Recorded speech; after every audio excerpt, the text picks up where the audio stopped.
Il y a trois mots qu'il faut vraiment que vous compreniez sur le plan maçonnique. Ce sont les mots loge, obédience et rite. Une loge, ça représente soit l'endroit où se réunit un groupe de frères, soit l'intégralité des frères qui se réunissent tous les 15 jours, qui sont en général par groupe de 40 ou 50. On appelle ça une loge. Les obédiences, vous avez le Grand Orient de France, la Grande Loge de France, la Grande Loge des droits humains, la Grande Loge féminine, la Grande Loge nationale française. Ce sont des structures qui regroupent un grand nombre de loges, même sur le plan administratif. Une obédience va regrouper 100, 200 ou 300 loges. Et un rite, au sens maçonnique du terme, c'est évidemment des écrits qui forment une structure avec des codes particuliers et une idéologie. Il y a un grand nombre de rites différents, mais celui sur lequel on va se concentrer, parce que c'est là où est le vrai problème, celui qu'on appelle le rite écossais ancien et accepté, ils ont 33 degrés, c'est là qu'est le lobby de pouvoir et beaucoup plus. Et c'est pas un hasard si tous les hommes politiques, les juges ou les policiers qui sont francs-maçons sont tous dans ce rite-là et pas dans un autre. Donc, comme je vous ai dit, il y a plusieurs types de franc-maçonnerie, mais ce rite écossais ancien et accepté est vraiment ce qui a été le cœur de la déviation de la maçonnerie, puisqu'il faut savoir que ça n'a pas toujours été ce que c'est devenu. La maçonnerie avant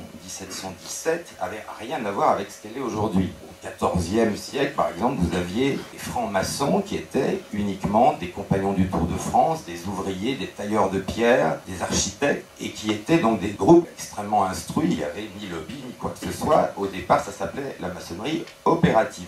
Et des gens se sont infiltrés là-dedans et petit à petit ont transformé ça en ce qu'on appelle maintenant la maçonnerie spéculative, où on trouve effectivement plus de banquiers et d'hommes politiques, d'architectes ou d'ouvriers. Moi, j'ai jamais rencontré un ouvrier en loge, ça en dit beaucoup, alors que ça n'a pas toujours été comme ça. Donc la franc-maçonnerie spéculative est née en 1717 à Londres, la Grande Loge Unie d'Angleterre, dont le but était très clairement d'affaiblir toutes les dynasties catholiques, etc., et de faire de Londres le centre financier usurier. C'est écrit noir sur blanc, donc le but était très clair. Et entre 1717 en Angleterre, donc à Londres, et les années qui précèdent la Révolution française, tout est devenu comme ça, dans le monde entier, en France en particulier.